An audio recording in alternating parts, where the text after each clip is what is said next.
다큐멘터리 역사를 찾아서 제11편 뼈아픈 패전을 딛고 일어선 동천왕.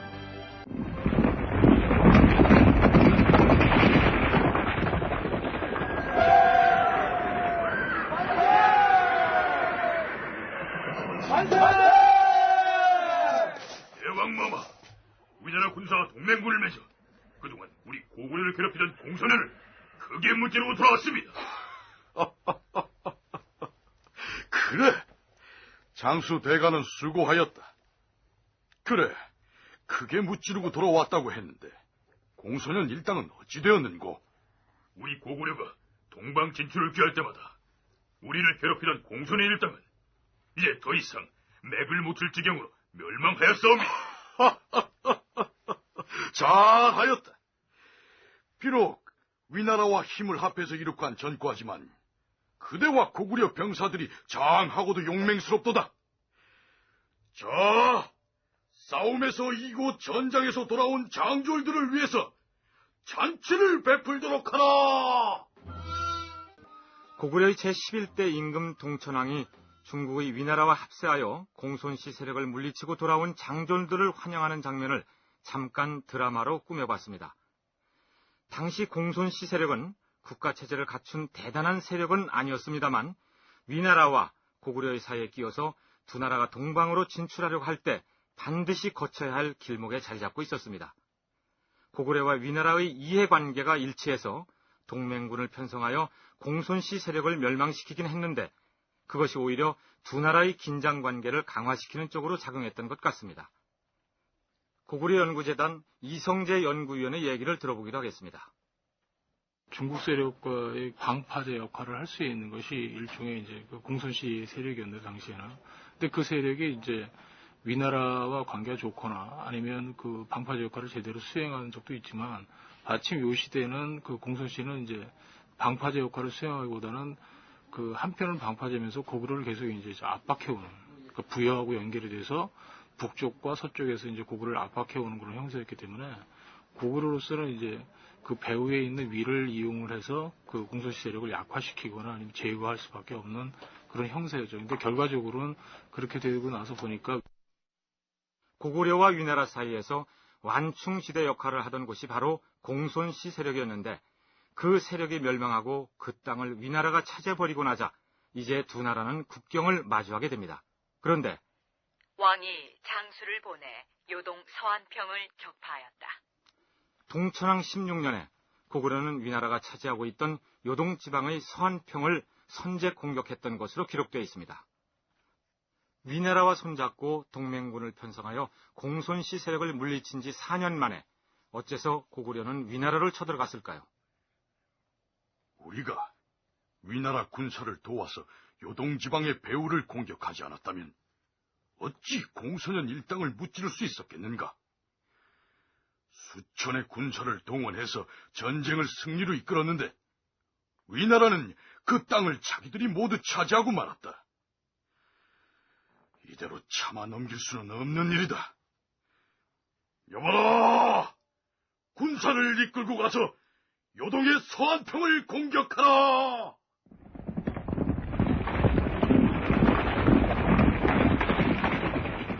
아마도 기록에는 안 나와 있지만 공손씨 정권을 무너뜨리는 데 있어서 고구려도 일정하게 어떤 위나라로부터 보상을 받아야 되는데 그 보상을 제대로 못 받았기 때문에 그래서 공격을 한 것이다 라고 볼 수 있겠고, 또 위나라 입장에서는 자기 나라가 습격을 받았으니까 고구려를 공격해야겠다, 이런 상황들이 그 당시에 벌어졌을 것 같습니다.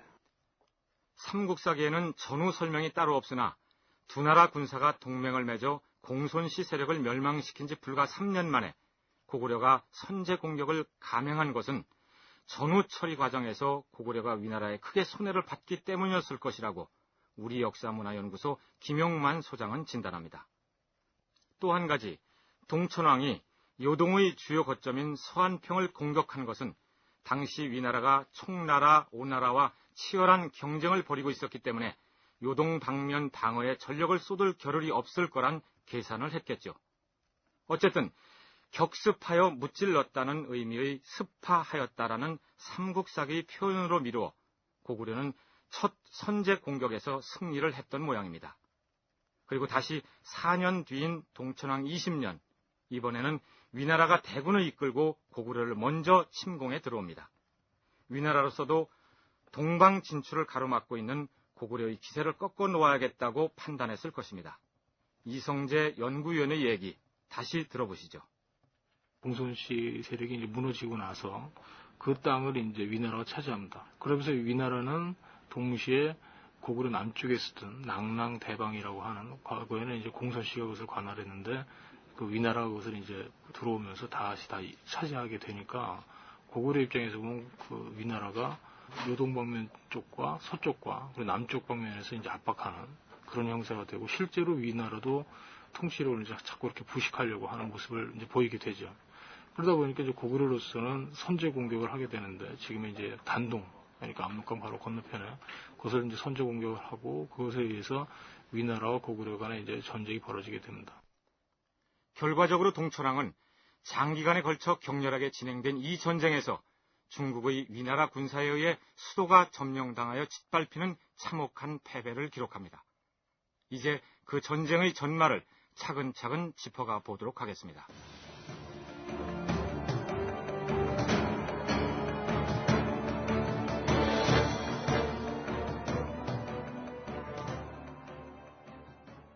동천왕 20년 가을 8월,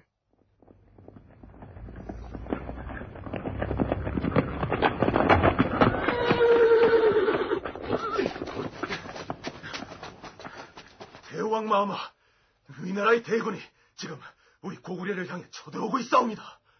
무엇이라? 위나라의 대군이라고 하였느냐? 군사는 얼마나 되고 장수는 누구냐? 군사는 10,000명에 가깝고 요동지역을 통과하는 유조자사 관구검이 지휘하여 지금 비류수 강가에 당도에 따옵니다. 이놈들, 하룻강아지 범무서운 줄 모르는구나. 우린 이미 4년 전에 서한평을 정벌한 바 있거니. 여보라, 내가 직접 전장으로 나갈 터이니 미루, 유유, 유오크 등 장수들과 병들들은 나를 따르라. 성문을 열어라!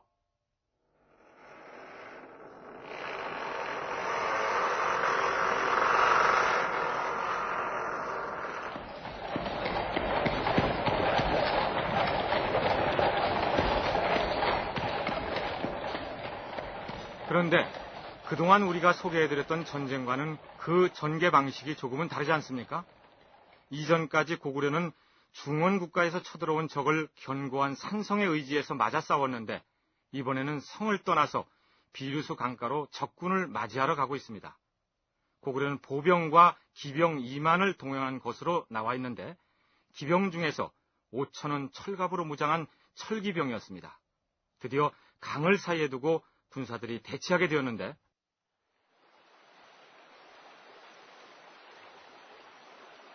너는 누구냐? 나는 위나라 유주자사 광무감이다. 나는 고구려 장수 미루다. 어서 강을 건너와 내 창을 받아라. 그래, 이런 목을 베어달라. 우리 위나라 황제께 바쳐야겠다. 자, 가자!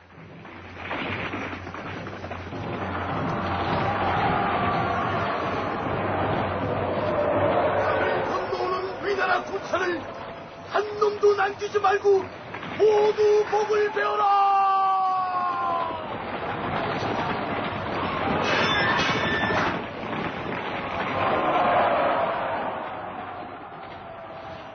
초반의 전투에서 고구려는 대승을 거두게 됩니다. 삼국사기에는 고구려의 승전보를 이렇게 기록하고 있습니다. 왕이 보병과 기병 2만 명을 거느리고 비류수에서 전투를 벌여 그들을 쳐부수고 3,000여 명의 머리를 베었다. 다시 군사를 이끌고 양맥 골짜기에서 전투를 벌여 역시 적군을 쳐부수고 3,000여 명을 죽이거나 생포하였다. 두 번의 전투에서 6,000여 명에 이르는 적군을 사살하거나 생포하였다는 것은 빛나는 전과가 아닐 수 없었습니다. 고구려 연구재단 이성재 연구위원은 고구려의 대승이 가능했던 이유로 당시 고구려가 상당한 수준의 군사력을 가지고 있었을 뿐만 아니라 전투가 고구려 땅에서 벌어졌기 때문이고 그래서 지형지물에 익숙했기 때문이라고 설명합니다.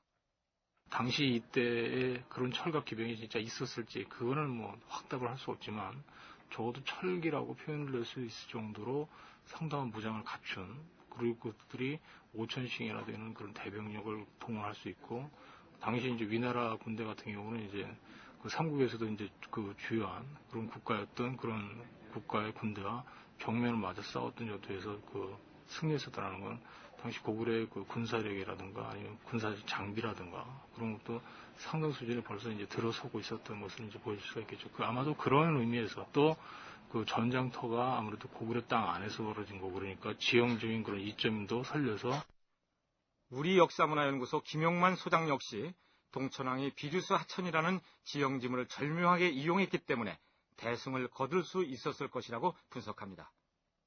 적군이 비록 이동 거리가 짧았기 때문에 군대가 흐트러지지 않았지만 도강할 때는 대우가 흐트러지거든요. 그러니까 곧 대우가 흐트러질 때 약점을 노려서 동천왕이 이제 쳐들어간 거죠. 동천왕은 그러니까 그것을 본다면 전략을 하거나 이럴 때 매우 탁월한 군주라고 볼 수 있습니다. 삼국지 기록에 보면은 동천왕에 대해서 그 사람을 위궁이라고 표현합니다. 즉 태조대왕을 닮았다. 즉 태조대왕이 중국에게 매우 위협적인 왕이었는데 동천왕도 마찬가지였다고 기록하고 있습니다. 김용만 소장이 거론한 중국의 역사서 삼국지 기록을 잠시 살펴보기로 할까요? 중국의 역사 기록 중에서 자신들이 고구려와의 전투에서 패배했음을 인정하고 고구려 왕의 용맹성을 적어놓은 기록은 고구려 제6대 임금 태조대왕 때 처음으로 나타납니다. 그들은 태조대왕을 궁이라고 표현했는데 지금 위나라 군사와 싸우고 있는 11대 동천왕은 위궁이라고 적고 있습니다. 즉 태조대왕에 필적할 만한 왕이란 뜻이죠. 그는 태어날 때 능히 눈을 뜨고 사람을 보니 고구려 사람들이 그의 증조인 궁과 닮았다 하여 위궁이라 하였다. 위궁은 힘과 용기가 있고 말을 잘 타며 궁술에 능하였다. 사마선왕이 군사를 이끌고 공소년을 치자 궁이 장수와 병사 수천을 파견하여 도왔다. 어쨌든 동천왕은 두 차례의 전투에서 위나라 대군을 무찌르고 큰 승리를 거두게 됩니다. 여기까지가 중국과의 싸움에서 이긴 기록이고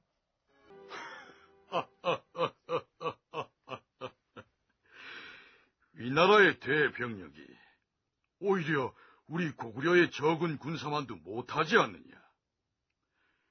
관구검이라는 자가 위나라의 명장이라더니 다 헛수몬이었도다. 이제 천하 명장이라는 관구검도 그 목숨이 내 손안에 달려있지 않은간 말이다.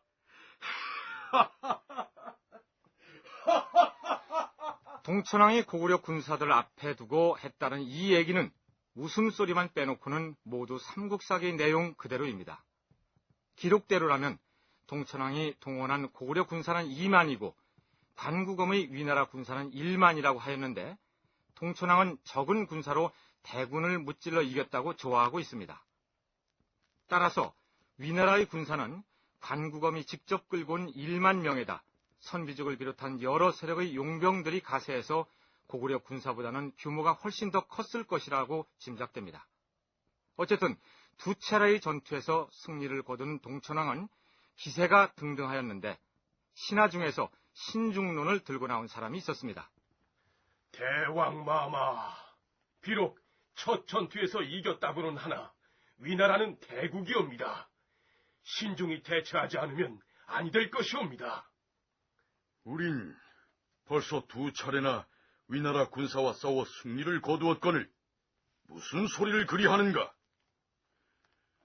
관구검은 결코 소문으로 듣던 명장이 아니고 위나라 군사들도 머릿수만 많았지 오합지졸이다. 5,000명의 우리 고구려 철갑기병대가 위나라 군사를 몰살시킬 것이니라.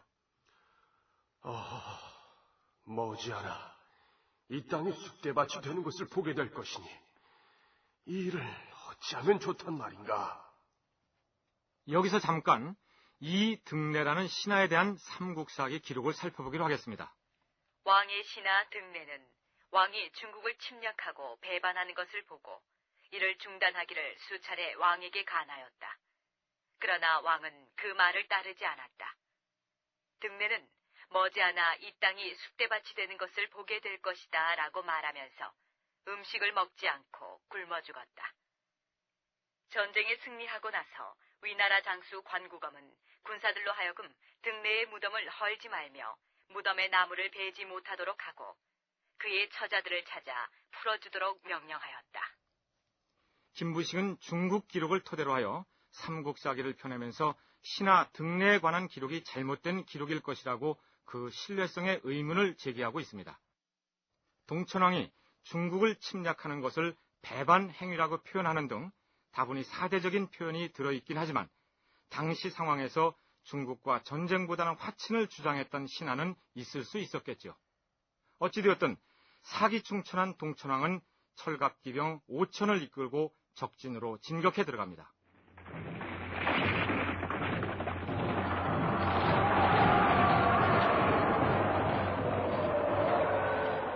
그러나 이 싸움에서 고구려 군사는 참패를 당하고 맙니다. 이때 위나라 군사들이 전투에 임했던 대형이 바로 사각형으로 전투 대열을 갖춘 방진이었습니다.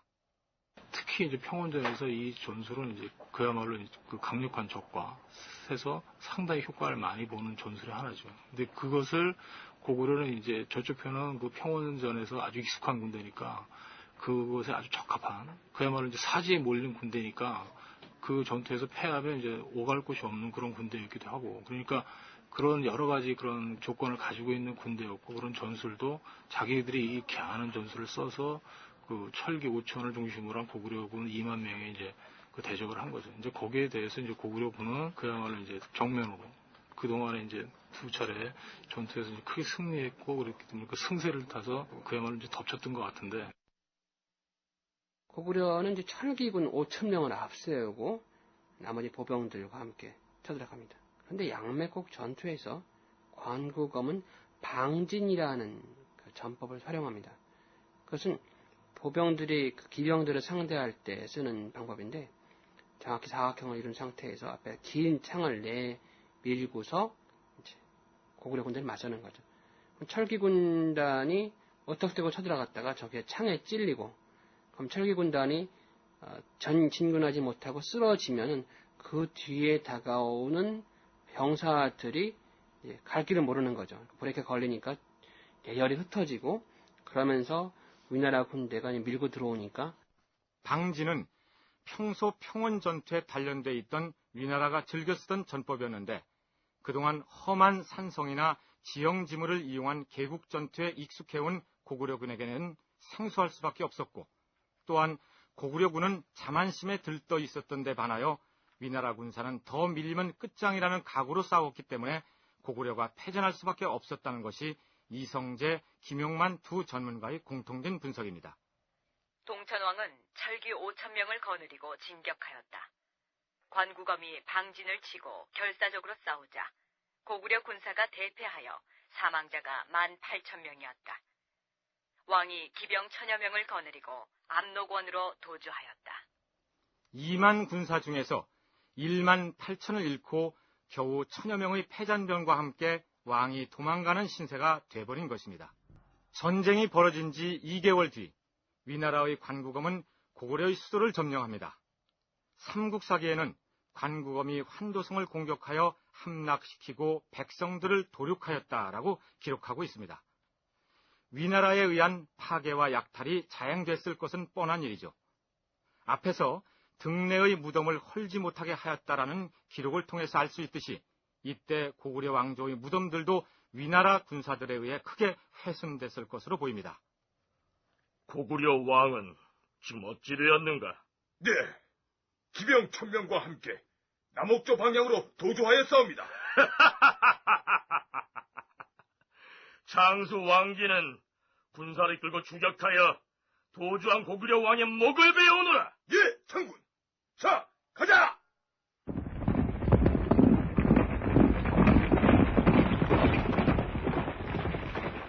위나라의 관구검은 고구려의 수도를 점령하여 백성을 도륙하고 약탈을 자행하는 한편으로 장수를 시켜 패주한 동천왕을 추격하게 합니다.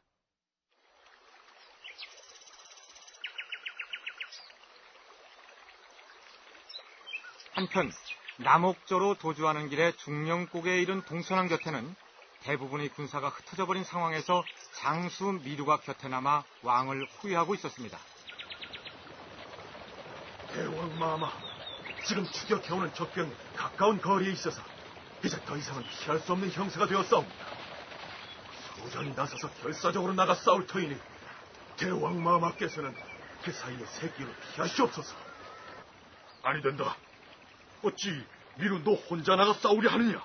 어서 피하시옵소서 마마. 자, 나머지 군사들은 날 따르라. 예! 위나라 군사들은 꼼짝 말고 계속 걸어! 내가 성내주리라! 미루가 드디어 결사대를 모아 그들과 함께 적에게 달려들어 전력을 다하여 싸웠다. 왕은 사이길로 가다가 산골짜기에 의지하여 흩어진 군사들을 모아 호위토록 하였다. 왕은 군사들에게 말했다. 만약에 내 대신 죽기를 각오하고 결사들을 만들어 적진으로 뛰어든 장수 미루를 구해올 자가 있다면 후한 상을 내리겠노라. 대왕 마마, 제가 가서 구해보겠사옵니다. 하부 유옥구가 나섰다. 그는 곧 전장으로 가서 땅에 쓰러져 있는 미루를 발견하고 등에 업어왔다. 왕은 자신의 다리 위에 미루를 눕혔다. 미루는 한참이 지나서야 소생하였다. 왕은 다시 샛길로 전진하여 남옥저에 이르렀다. 그러나 위나라 군사는 추격을 멈추지 않았다. 왕은 적절한 계책도 없고 형세가 어려워 어찌할 바를 몰랐다. 그때 동부 사람 유유가 나섰다. 대왕 마마, 형세가 위급하다고 하여 헛되이 죽을 수는 없사옵니다. 소인에게 어리석은 계책이 하나 있사옵니다. 소인이 음식을 좀 가지고 가서 위나라 군사를 위로하다가 기회를 보아 적장을 찔러 죽이고자 합니다. 만약 소인의 계책대로 되거든 그때 대왕 마마께서 적군을 맹렬히 공격하여 승리를 얻을 수 있을 것이옵니다. 장하도다. 그리하라. 예, 대왕 마마. 유유는 단기 필마로 적진으로 들어가 항복을 가장하고 적장에게 말하였다. 우리 임금이 대죄를 짓고 바닷가로 도망하였으나 이제 왕은 의지할 곳이 없으므로 장차 위나라 진영에 항복하고 목숨을 맡기려 하오. 먼저 나를 보내 변변치 못한 음식이나마 위나라 군사들을 대접하게 하였으니 받아주시오. 그래? 이제야 항복을 받아낼 수 있게 됐구나. 자, 항복의 증표로 가져온 음식을 이리 가지고 오너라. 예. 너! 내 칼을 받아라!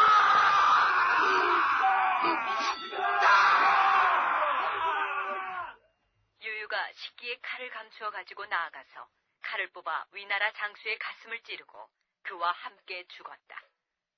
위나라 군사는 곧 혼란에 빠졌다. 동천왕은 군사를 세 길로 나누어 급습하였다. 위나라 군사들은 혼란 속에서 전열을 가다듬지 못하고 마침내 낭랑에서 퇴각하였다. 자, 고구려의 동천왕에게는 무척이나 길고 힘들었던 그 전쟁의 전투 상황은 여기까지만 기록되어 있습니다. 그 이후는 어떻게 되었을까요? 우리 역사문화연구소 김용만 소장의 얘기입니다. 결사전을 통해서 시간을 벌고 그리고 마지막에는 이제 적장을 살해하는 것으로서 위기를 모면합니다. 적장에 죽었으니까 적의 기세가 흐트러졌고 우리도 이길 수 있다라는 그런 신호를 줌으로써 그 전까지 이렇게 전쟁에 참여할까 말까 하고 고민하던 고구려 내의 여러 개의 그 세력들이 동천왕을 다시 믿고 자기 군대를 내서 반격을 하게 되는 겁니다. 즉 고구려 군대의 그 당시까지 좀 한계라면 중앙 정부군도 물론 많았지만 지방에 이제 독자적으로 있는 이런 세력들의 군대들도 꽤 많았던 것 같습니다. 바로 그 지방 세력의 군사들을 모아서 전열을 정비한 왕이 수도를 점령하고 있던 관구검의 군사들을 몰아냈을 것이라는 얘기입니다. 고구려와 위나라의 전쟁 상황을 적은 삼국사기 기록에는 이런 내용도 보입니다. 이 전쟁 시에 위나라 장수가 숙신 남쪽 경계에 이르러 돌에 전공을 새겨 기념하고 또한 환도산에 이르러 불내성에 기념비를 새기고 돌아갔다. 여기서 불내성은 국내성을 지칭합니다. 위나라 장수가 고구려 수도를 점령한 기념으로 국내성에 세웠다는 기념비는 1906년 9월에 집안현에서 도로공사를 하던 중에 발견되었는데 세로가 26.6cm, 가로가 26.3cm짜리 조그만 비석이었습니다. 이 비석에는 관구검 기공비라는 6글자가 새겨져 있습니다. 전쟁이 위나라의 승리로 끝나긴 했지만 동천왕이 출전했던 군사 대부분을 잃고도 끝내 항복을 하지 않았기 때문에 관구검의 위나라 군대가 자기 나라로 돌아갔던 것이었고 위나라가 한때 고구려 수도를 점령했다 손치더라도 그것이 곧 위나라 영토로 복속되는 것은 아니었다고 이성재 연구위원은 얘기합니다.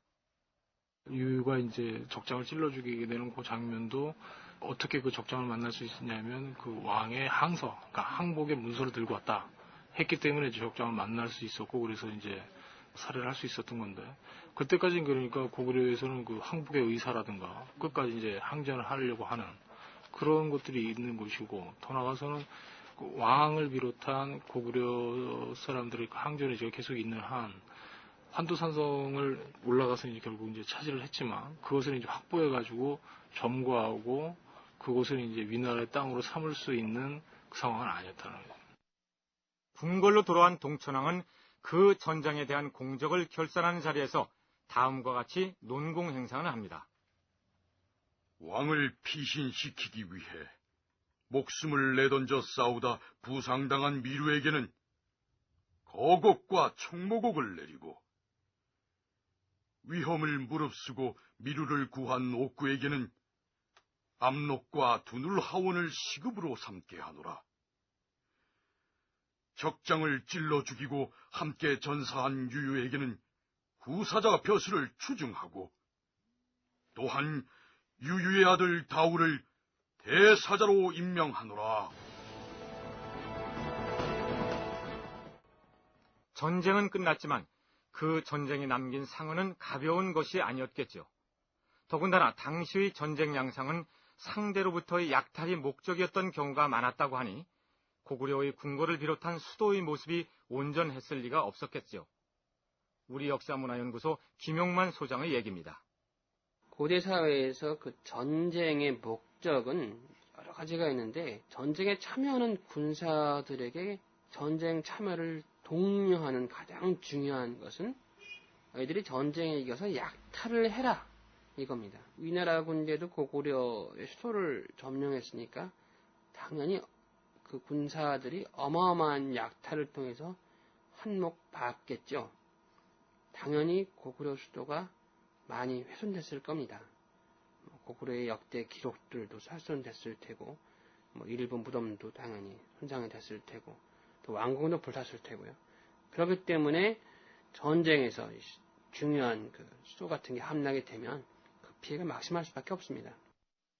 따라서 동천왕으로서는 파괴된 궁궐을 재정비할 필요성이 있었을 텐데 우선 삼국사기에 올라있는 동천왕 21년의 기록을 검토해보기로 하죠. 왕은 환도성이 난리를 겪었으므로 다시 도읍이 될 수 없다고 생각하고 평양성을 쌓아 백성과 종묘와 사직을 옮겼다. 이 기록에 나타난 평양성의 평양이라는 한자 역시 지금의 대동강변에 있는 북한의 평양과 똑같습니다.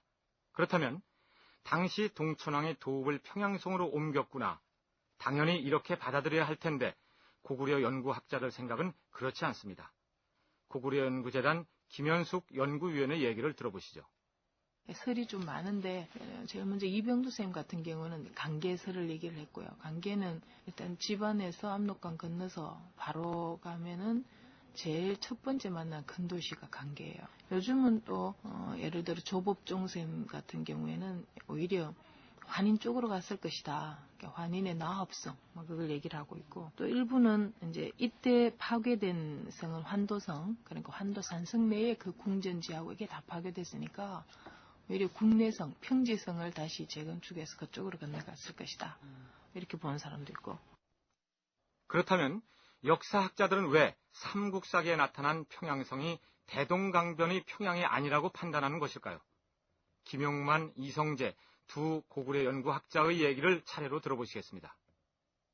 지금 학계에서는 동천왕이 도읍으로 옮긴 이 평양을 현재 평양으로 보는 것에 대해서는 좀 주저하고 있습니다.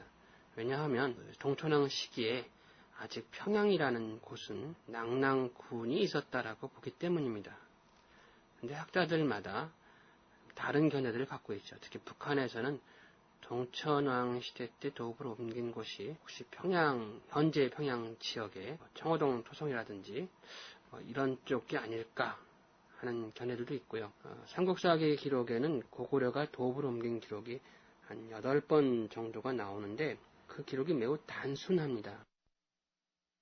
당시에는 이미 낙랑군이라고 하는 중국의 군현 세력이 대동강 유역에 아직 큰 세력은 아니지만 남아 있었고, 더 나아가서는 이 시기에는 그야말로 이제 전란 휩싸여서 막 수습하는 상황이었으니까 그야말로 대역사를 일으켜서 그것도 상당히 먼 거리를 해가지고 그 수도를 옮기고 또 새로운 수도를 만들었다. 그렇게 보기는 대단히 어려울 것 같고요. 대신 이제 지금 국내성이 있는 지반시 그 일대에 아마 그 임시의 수도라고 할 수 있는 국가의 그 정무를 볼 수 있는 임시의 거처를 마련했다라고 보는 것이 더.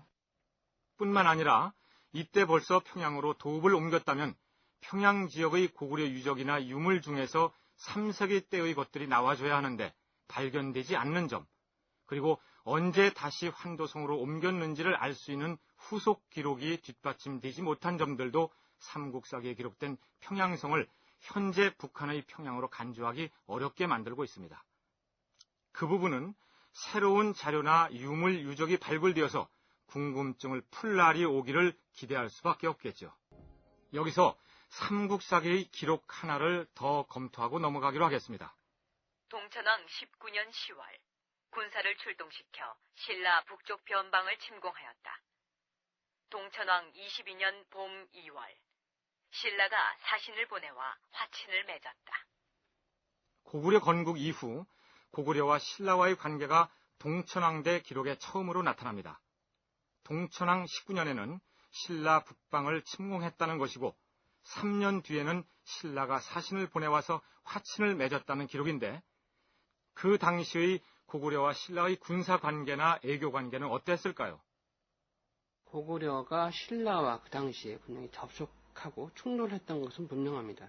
아마도 고구려가 당시 그 강원도 지역에 있던 예 또는 말가랴 불렸던 세력을 이것이 복속하고 거기를 넘어서 신라까지 가지 않았겠느냐. 고구려가 남쪽으로, 서쪽에서 계속 밀리니까 남쪽으로 영향을 확대하기 위해서 이것이 내려갔다고 볼 수도 있지 않을까 하는데, 문제는 당시 신라의 발전이라든지 고구려가 남쪽으로 내려올 수 있는 공력이 되었을지에 대해서는 여전히 의문이 있습니다. 그래서 아직 학계에서는 동천왕 시대 때 신라와의 접속 관계에 대해서 그다지 주목하지 않고, 고구려가 신라와 본격적인 관계를 갖게 된 것은 4세기 후반 고국 양왕 이후부터, 신라 왕조로는 내무랑 때부터인데, 양국의 중간지대에 다른 세력들이 포진해 있던 상황에서 동천왕 시대에 사신을 보내 화친을 맺었다는 기록은 설령 그것이 사실일지라도 그다지 주목할 만한 내용은 아니라는 것이 김용만 소장의 견해이고, 중령과 계림령을 열었다. 아달란 이사금 때에, 그때가 157년 이럴 때인데, 그때 벌써 중령과 계림령을 열었다고 하는 것은 위로 올라오는 교통로는 이미 파악을 하고 있었다는 얘기거든요. 그러면은 위로 올라오면은 생각보다 지방까지 가는 길도 시간이 걸려서 그렇지 가능하거든요.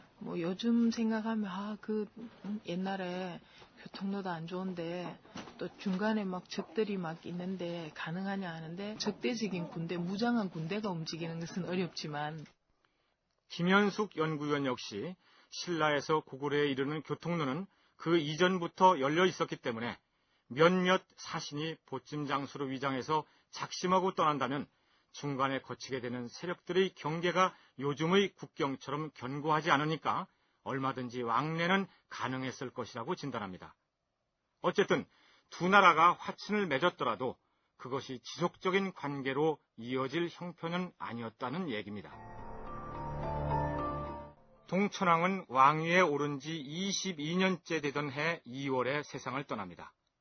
동천왕은 비록 위나라 군사와 싸워서 크게 지는 바람에 수도가 함락되는 곤경을 겪기는 했으나 위나라 군사에게 끝까지 굴복하지 않고 나라를 지켜냈기 때문에 왕이 죽었을 때 신하들과 백성들이 그의 죽음을 대하는 태도가 여느 왕들과는 달랐던 모양입니다. 삼국사기에는 이렇게 기록되어 있습니다. 왕이 별세하였다. 시원에 장례를 지내고 호를 동천왕이라 하였다. 백성들이 왕의 은덕을 생각하고 그의 죽음을 슬퍼하지 않는 자가 없었다. 신하 중에는 자살하여 순장되기를 바라는 자가 많았으나 새로 등극한 왕이 예가 아니라 하여 허락하지 않았다. 그러나 장례일에 왕의 무덤에 와서 자결한 자가 아주 많았다. 백성들이 섭을 베어 그들의 시체를 덮어주었기 때문에 그곳을 시원이라 불렀다. 동천왕이 죽자 그 무덤에 함께 묻히겠다고 자결하는 사람들이 많았고 백성들이 산에 있는 풀을 베어서 그 시체를 덮어주었기 때문에 산에 있는 풀, 즉 섭을 뜻하는 한자 시자를 써서 그 일대를 시원이라고 불렀다는 얘기입니다. 그런데 삼국사기 고구려 본기에 순장에 관한 내용이 나오는 것도 동천왕대 기록이 처음입니다. 나라가 한번 망할 뻔했다라는 거죠. 그러니까 망할 뻔했는데 동천왕이라고 하는 당시 이제 그 통치자를 중심으로 해서 그 국난을 어렵사리 이겨냈고, 그리고 나서 곧바로 또 그 동천왕이 이제 얼마 못 살고 이제 죽으니까 그런 차원에서 당시 사람들이 가지고 있는 어떻게 보면 그런 감정들, 감상들, 그런 것들을 조금 더 여기서는 그 순장이 있었다 없었다라고 하기보다는 그만큼 따라주고 싶어 할 정도로 사람들이 가지고 있었던 그 동천왕에 대한 그런 그 마음이랄까, 그런 것들을 좀 더 봐줘야 되지 않은 그런 기록이 아닐까 싶습니다.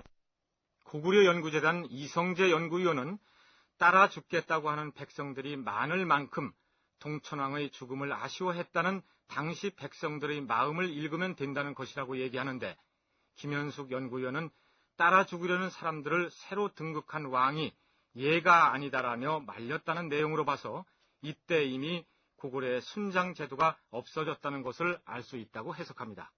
백제나 신라, 가야 이런 데 봐도 다 일반적으로 나오니까 아마 고구려에도 있었을 겁니다. 있었는데 이제 순장이 없어지는 시기를 보면은 확실히 선진성이 표가 나죠. 그래서 이미 고구려에서는 동천왕 때의 순장이 예가 아니다 이렇게 나오는데, 가야 같은 경우에는 6세기 무덤에서도 대규모 순장이 나오니까요. 신라 같은 경우도 지정왕 때 되어야 순장을 금했다 법으로 뭐 이런 게 나오니까 사회 발전 정도의 차이를 여기서 짐작을 할 수가 있는데, 분명히 순장은 있었을 겁니다. 여기서 자살하여 순장하는 것은 아마 표현이 잘못됐다고 봐야 되죠. 순사니까.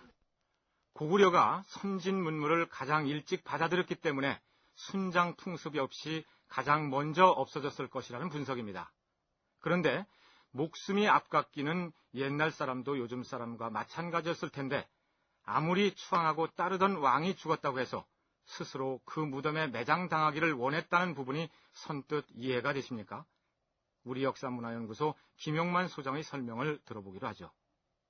왕이 죽으면 따라 죽으려고 한다는 이 풍습이 나온 거는 굉장히 오래된 겁니다. 순장 제도는 이미 고선시대 때부터 이미 있었고, 또 신라 같은 경우는 502년 지증왕 시기에 순장을 금할 때까지 지속적으로 실시됐던 제도입니다. 사람들이 따라 죽으려고 했던 것은 현재의 삶이 내세도 이어진다고 봤기 때문에 내가 왕 옆에서 죽으면 죽어서도 왕 옆에 있는 신하가 된다, 이런 생각들 때문에 이제 존경하는 임금 또는 힘센 임금 곁에서 내세에서도 권력을 유지하기 위해서 따라 죽는 거죠. 당시 고대인들은 지금 살고 있는 현실 세계와 죽어서 무덤에서 지내게 될 저승 세계가 별 차이가 없이 계속되는 것으로 봤다는 얘기입니다.